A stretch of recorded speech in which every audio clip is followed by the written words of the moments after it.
Hello everyone, welcome back to my channel. So ఇప్పుడు topic వచ్చేసి మనకి పర్స్పెక్టివ్ ఎడ్యుకేషన్ నుండి 5th యూనిట్ అండి. ఇది జాతీయ పాఠ్య ప్రణాళిక చట్టం 2005 గురించి అయితే. సో ఈ టాపిక్లో మనకు దగ్గర 50 క్వశ్చన్స్ వరకు అయితే ఉన్నాయి. ఎవ్రీ క్వశ్చన్ కూడా very important. So don't skip the my video and last వరకు అయితే చూడండి. చాలా అంటే చాలా యూస్ఫుల్ అయ్యే ఇది బిట్స్ అండి. ఇవన్నీ కూడా ఎస్జిటి అలాగే అసిస్టెంట్ వాళ్ళకి కూడా ఇద్దరికి కూడా చాలా యూజ్ అయ్యేవి. సో మీరు స్కిప్ చేయకోకుండా ఎండింగ్ వరకు అయితే చూడండి. అలాగే మీ టైం అండ్ నా టైం వేస్ట్ అవ్వకోకుండా డైరెక్ట్ ఆన్సర్ అనేది చెప్తున్నాను. ఆల్రెడీ దీనికి సంబంధించిన క్లాస్ అనేది స్టార్టింగ్లో చేశానండి, బట్ అది అందరికీ రీచ్ అవ్వలేదు. సో ఇప్పుడు మళ్ళీ ఏంటంటే ఒకటేసారి మనకు ఒకటే వీడియోలో 50 వరకు అయితే క్వశ్చన్స్ అయితే నేర్చుకున్నాం. ఎవ్రీ క్వశ్చన్ కూడా అస్సలు స్కిప్ మనకు చాలా అంటే చాలా ఇంపార్టెంట్. మరీ చెప్తున్నాను, ప్రతి బిట్ కూడా ఇంపార్టెంట్. అండ్ ఈ సమయంలో మనం ఏం చేద్దామంటే ఉండేవన్నీ సోర్సెస్ అన్నీ కూడా యూజ్ చేసుకోవాలండి. మినిమం మనకి ఎంత టైం ఉంది, జస్ట్ ఒక 30 days 34 days ఉంది అంతే. ఆ సమయంలో మనము వేరే దానిలకి టైం అంతా వేస్ట్ చేసుకోవడం కంటే ఇలా ఉండే దాంతో ఏ సోర్స్ కూడా మనం వదిలేయకోకుండా తక్కువ లెంగ్త్లో ఉండే వీడియోస్ అన్ని ప్రాక్టీస్ ఏదైనా సరే కంటెంట్ కానీ మెథడ్ కానీ PIE psychology GK and current affairs ఏదైనా సరే లీవ్ చేయకండి. ఎవ్రీ క్వశ్చన్ కూడా మోస్ట్ ఇంపార్టెంట్ క్వశ్చన్స్ ఇవన్నీ కూడా.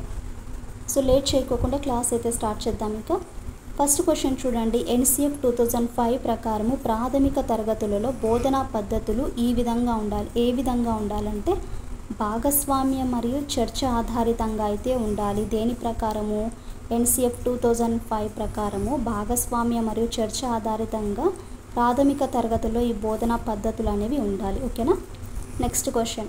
అలానే మీరు లైక్ చేస్తారో లేదో ఒకసారి లైక్ చేయండి, ఎందుకంటే చాలామందికి రీచ్ అవుతుంది మీరు లైక్ చేయడం వల్ల. అలాగే సబ్స్క్రైబ్ చేయడం మాత్రం మర్చిపోకండి.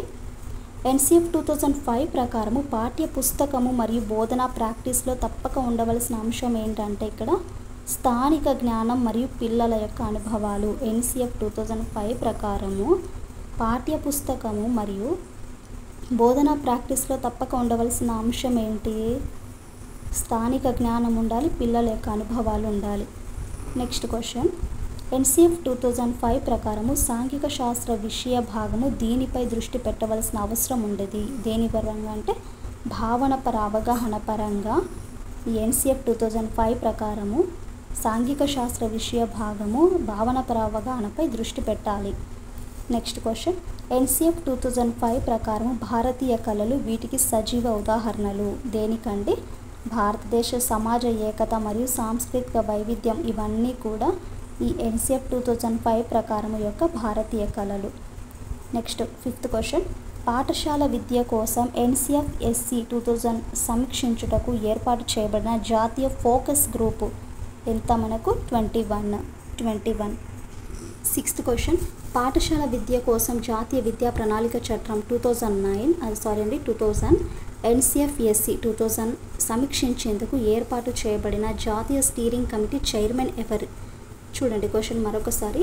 పాఠశాల విద్య కోసం జాతీయ విద్యా ప్రణాళిక చట్టం 2000 సమీక్షించేందుకు ఏర్పాటు చేయబడిన జాతీయ స్టీరింగ్ కమిటీ చైర్మన్ ఎవరంటే ప్రొఫెసర్ యశ్పాల్. ఎన్సిఎఫ్ 2005 ఈ అధ్యాయం ఉపాధ్యాయ విద్యా ప్రణాళిక పునరుద్ధరణ గురించి చర్చించినది. ఎవరి గురించి అంటే వ్యవస్థగత సంస్కరణల గురించి విద్యా ప్రణాళిక పునరుద్ధరణ అనేది చర్చించింది. అలాగే ఎన్సిఎఫ్ 2005 ప్రకారం పిల్లల్ని వారి బాల్యపు ఆనందం నుండి వేరు చేసి వారు పొందే నిత్య అనుభవాలకు పాఠశాలలో వారు పొందే జ్ఞానానికి మధ్య గల అనుసంధానాన్ని తొలగించేది. క్వశ్చన్ చూడండి. పిల్లల్ని వారి బాల్యపు ఆనందం నుండి వేరు చేసి వారు పొందే నిత్య అనుభవాలకు పాఠశాలలో వారు పొందే జ్ఞానానికి మధ్య గల అనుసంధానాన్ని తొలగించేది ఏదంటే ఇక్కడ ఈ క్వశ్చన్ కాస్త నాకు కూడా తెలియదండి. దీనికి ఆన్సర్ ఏదైనా చెప్పండి. బట్ బుక్లో వచ్చేసి ఇక్కడ థర్డ్ ఆప్షన్ ఇచ్చారు. సో థర్డ్ ఆప్షన్ అయితే కాదు అనిపిస్తుంది. ఐ థింక్ సెకండ్ క్వశ్చన్, ఇది సెకండ్ ఆన్సర్ అయితే కరెక్ట్ ఉంటుందండి. తెలిస్తే మాత్రం ఆన్సర్ అయితే చెప్పండి ఎవరికైనా. Next question. ఎన్సిఎఫ్ 2005 ప్రకారం క్రింది వాటిలో ఇది పాఠశాలల్లో విద్యార్థుల అభ్యసనకు మాధ్యమంగా ఉండాలి. దేనికంటే మాతృభాషగా ఉండాలి. ఎన్సిఎఫ్ 2005 ప్రకారము క్రింది వాటిలో ఈ పాఠశాలలో విద్యార్థుల అభ్యసనకు మాధ్యమంగా మాతృభాష మాత్రమే ఉండాలి. ఎన్సిఎఫ్ 2005లోని 4వ అధ్యాయము దీని గురించి చర్చించినది. దేని గురించి అంటే పాఠశాల మరియు తరగతి వాతావరణం గురించి అయితే చర్చిస్తుంది. ఎన్సిఎఫ్ 2005 చైర్పర్సన్గా వ్యవహరించిన ప్రొఫెసర్ ఎస్ పాల్ దీనికి ముందు ఈ కార్యాలయానికి చైర్మన్గా వ్యవహరించారు. ఏ కార్యాలయానికి అంటే యూజీసీ యూనివర్సిటీ గ్రాంట్ కమిషన్కి ఈయన చైర్మన్గా ఉండేవారు.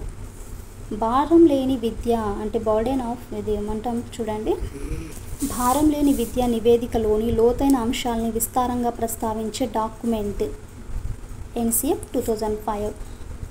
ఎన్సిఎఫ్ 2005కి సంబంధించింది క్రింది వాటిలో ఒకటి సరైనది కాదు.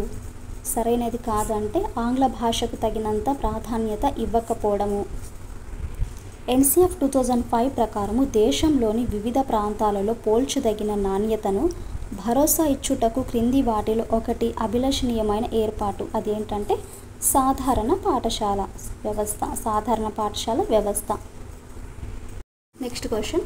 ఎన్సిఎఫ్ 2005 ప్రకారము ఆరోగ్య మరియు వ్యాయామ విద్య ఒక ఐచ్ఛిక విషయంగా ఈ స్థాయిలో ఉండవచ్చు. ఏ స్థాయిలో అంటే హయ్యర్ సెకండరీలో. ఆరోగ్య మరియు వ్యాయామ విద్య ఒక ఐచ్ఛిక విషయంగా హయ్యర్ సెకండరీలో అంటే ఈ స్థాయిలో ఉండవచ్చు. ఎన్సిఎఫ్ 2005 ప్రకారము భాషా సామర్థ్యాలను పూర్తి స్థాయిలో అభివృద్ధి పరచుటకు సృజనాత్మకత కలిగిన భాషోపాధ్యాయుడు అనుసరించవలసిన తరగతి వ్యూహం బహుభాషత్వం అంటే అన్ని లాంగ్వేజెస్లో. శిశు కేంద్రిత బోధనా శాస్త్రం అంటే పిల్లలకు దీనిలో ప్రాధాన్యత ఇవ్వడమే. దేనికంటే అనుభవాలకి ప్రాధాన్యం అనేది ఇవ్వాలి. ఎన్సిఎఫ్ 2000 రూపొందించింది ఎన్సిఎఫ్ 2005 అయితే రూపొందించినది. అలాగే ఎన్సిఎఫ్ 2005లో తెలిసిన బోధన అభ్యసన విధానానికి ఆధారం నిర్మాణాత్మక అభ్యసన నియమాలు. క్రింది వానిలో ఒకదానిని ఎన్సిఎఫ్ 2005 నొక్కి చెప్పుతున్నది ఏదంటే స్థానిక జ్ఞానానికి ప్రాధాన్యం అనేది ఇవ్వడం. ఆల్రెడీ మీరు రివిజన్ చేసి ఉంటారు కాబట్టి నేను స్పీడ్గా అయితే చెప్తున్నానండి.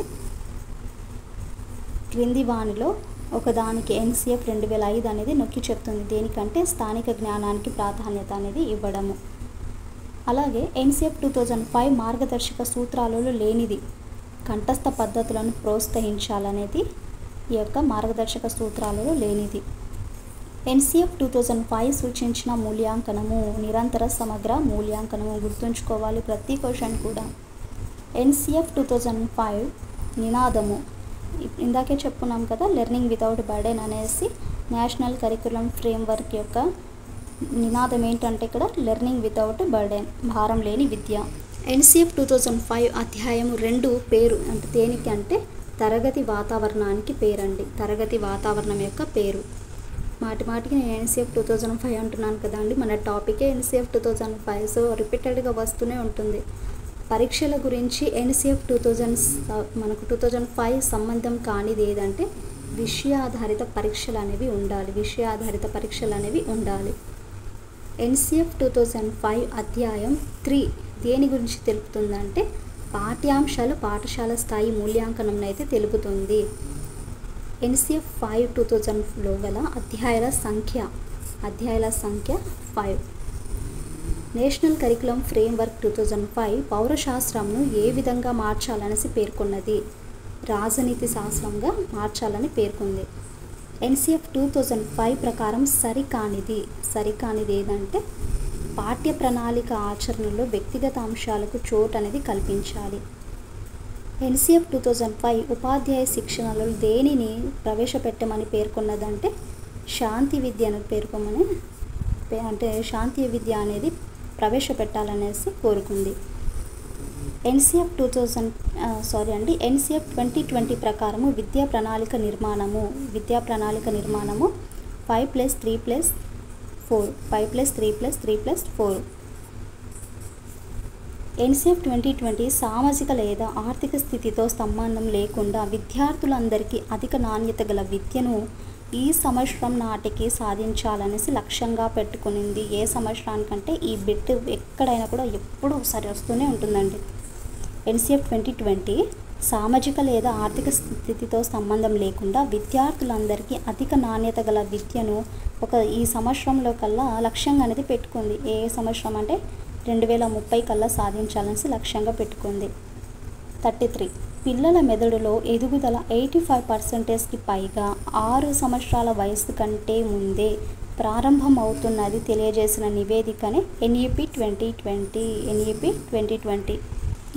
మనకు NEP నేషనల్ ఎడ్యుకేషన్ పాలసీ 2020ను కేంద్ర క్యాబినెట్ ఆమోదించిన తేదీ ఎంత అండి? ఇక్కడ 2020 నవంబర్ 20. 24th క్వశ్చన్కి ఆప్షన్ నెంబర్ 1 కరెక్ట్ అండి ఇక్కడ. సో ఆప్షన్ నెంబర్ 1 అభ్యసనం జ్ఞానం. బుక్లో మాత్రము ఫస్ట్ ఆప్షన్ ఇచ్చారు. నెక్స్ట్ క్వశ్చన్ చూడండి. ఇక్కడ కూడా NEP 2020 కేంద్ర క్యాబినెట్ ఆమోదించిన తేదీ వచ్చేసి ఇక్కడ నేను సెకండ్ ఆప్షన్, బట్ మీరు కన్ఫ్యూజ్ అవుతారనేసి నేను 2020 నవంబర్ 20 అన్నాను కదా, ఇది కాదండి. 2020 జూలై 29. NEP 2020 కేంద్ర క్యాబినెట్ ఆమోదించిన తేదీ 2020 జూలై 29న. 35 NEP 2020 ఏ సంవత్సరం నాటికి ప్రీ స్కూల్ నుండి సెకండరీ స్థాయి వరకు 100% స్థూల నమోదు నిష్పత్తి లక్ష్యంగా పెట్టుకుందంటే 2030 కల్లా స్థూల నమోదు నిష్పత్తి లక్ష్యంగా అయితే పెట్టుకునింది. NEP 2020 ప్రకారము నిరంతర వృత్తిపర అభివృద్ధి కొరకు సంవత్సరానికి కేటాయించవలసిన గంటలు ఎంత అంటే 50 గంటలు. నెక్స్ట్ క్వశ్చన్ చూడండి. NEP 2020 కమిటీ చైర్పర్సన్ వచ్చేసి ఆన్సర్ అనేది నేను ఇక్కడ రాశానండి, శాంతి సిన్హా అని మీరు అనుకునేరు, అందుకనేసి ఇక్కడ రబ్ చేసి ఇక్కడ చూడండి. First option doctor K. కస్తూరి రంగన్ NEP 2020 కమిటీ చైర్పర్సన్. అలాగే నెక్స్ట్ క్వశ్చన్ NEP 2020 ఏ సంవత్సరం నాటికి ఉన్నత విద్యలో స్థూల నమోదు నిష్పత్తిని 50% చేర్చాలనేసి చెప్పిందంటే 2035 కల్లా ఉన్నత విద్యలో స్థూల నమోదు నిష్పత్తిని 50% చేర్చాలనేసి చెప్పింది. ఎప్పుడంటే 2035 వరకు. NEP 2020 ఏ సంవత్సరం నాటికి ఉన్నత విద్యా సంస్థలు బహుళశాస్త్ర విద్యా శిక్షణ సంస్థలుగా రూపొందాలనే లక్ష్యంగా పెట్టుకోవాలి. ఎప్పుడంటే 2040. నెక్స్ట్ క్వశ్చన్ NEP 2020 ప్రకారము ఏ సంవత్సరం నాటికి 3 నుండి 6 సంవత్సరాల మధ్య పిల్లలందరికీ నాణ్యమైన ప్రారంభ బాల్య విద్యను ఇవ్వాలనేసి పెట్టుకుందంటే 2025. అంటే మనకి ఇప్పుడు ప్రెసెంట్ NEP 2020 ప్రకారం ఏ సంవత్సరం నాటికి 3 నుండి 6 సంవత్సరాల మధ్య పిల్లలందరికీ కూడా నాణ్యమైన ప్రారంభ బాల్య విద్యను ఇవ్వాలనేసి చెప్పింది. అలాగే NEP 2020 ప్రకారము సామాజికంగా ఆర్థికంగా వెనుకబడిన విద్యార్థులు అధికంగా ఉన్న చోట ఉపాధ్యాయ విద్యార్థి నిష్పత్తి ఎలా ఉండాలనేసి పేర్కొన్నది. 1:25 అంటే 25 మెంబర్స్ స్టూడెంట్స్కి ఒక టీచర్ ఉండాలనేసి పేర్కొనింది. NEP 2020 ప్రకారము బాలలు అంటే ఎవరు? బాలలంటే సెకండ్ ఆప్షన్ 3 నుండి 18 సంవత్సరాలని బాలలు అంటారు. CPD అంటే కంటిన్యూస్ ప్రొఫెషనల్ డెవలప్మెంట్. కన్ఫ్యూజ్ అవ్వకండి. Continuous professional development. 44 NEP 2020 ప్రకారం ఏ సంవత్సరం నాటికి సంపూర్ణ అక్షరాస్యత సాధించాలి? 2030. NEP 2020 విధాన పత్రంలోని 1వ భాగం దేని గురించి తెలియజేస్తుందంటే పాఠశాల విద్య గురించి అయితే తెలియజేస్తుంది. మనకు తెలియజేస్తుంది. 41 అండి. సరే, ఫస్ట్ ఆప్షన్ పాఠశాల విద్య గురించి అయితే విధాన పత్రం అంటే 2020 విధాన పత్రంలోని 1వ భాగం పాఠశాల విద్య గురించి అయితే తెలియజేస్తుంది. NEP 2020 ప్రకారం అందరికీ నాణ్యమైన ECCE విద్యను అందించి 2030 నాటికి పిల్లలందరూ పాఠశాలలో 1వ తరగతిలో చేరేలా ఉండాలనేసి ఏ ఇయర్ కల్లా పెట్టుకుని ఉందామంటే మనకు 2030 కల్లా చేరేలా ఉండాలనేసి చూసింది. నెక్స్ట్ NEP 2020 ప్రకారము పాఠశాల విద్య అనేది పూర్వ ప్రాథమిక స్థాయి నుండి 12వ తరగతి వరకు ఉండాలి.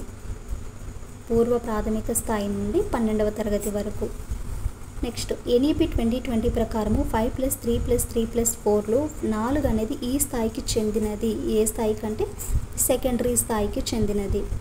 ఎన్ఈపి 2020 ప్రకారం విద్యా ప్రణాళిక నిర్మాణము 5+3+3+4లో 4వ స్థాయి ఈ వయసు వారికి ఉద్దేశించబడింది. 14 నుండి 18 సంవత్సరాల వయసు పిల్లలకి ఉద్దేశిస్తుంది. ఎన్ఈపి 2020 ప్రకారము చదువు ప్రారంభమయ్యే వయస్సు ఫస్ట్ ఆప్షన్ 3 సంవత్సరాలు. ఇవ్వండి 5th యూనిట్కి సంబంధించిన 50 వరకు అయితే బిట్స్ అయితే. నెక్స్ట్ క్లాస్లో మనం జాతీయ విద్యా విధానము 2020లో కూడా కొన్ని క్వశ్చన్స్ అయితే ఉన్నాయి. సో ఈ క్వశ్చన్స్ అన్నీ కూడా రిపీటెడ్గా చదవండి, చాలా యూస్ఫుల్ అవుతుంది మనకు అన్నిటి కూడా. సో ఐ హోప్ మీకు క్లాస్ నచ్చిందని అనుకుంటున్నాను. క్లాస్ నచ్చితే please do like and share, subscribe to my channel.